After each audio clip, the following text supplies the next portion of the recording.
بسم اللہ الرحمن الرحیم۔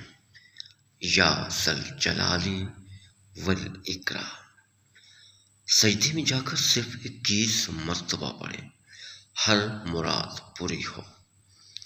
برادران اسلام، السلام علیکم ورحمۃ اللہ وبرکاتہ۔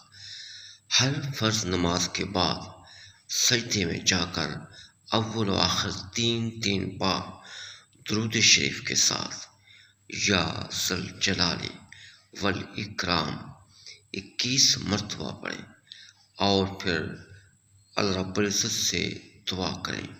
انشاءاللہ تعالی ہر مراد پوری ہوگی، ہر رکاوٹ دور ہوگی، تمام آزمائشوں سے چھٹکارا حاصل ہوگا۔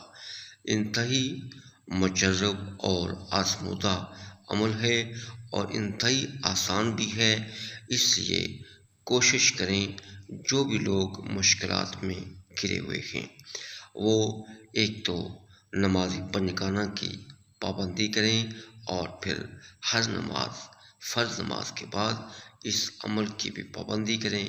انشاءاللہ تعالی تمام مصائب و آلام سے چھٹکارا حاصل ہوگا۔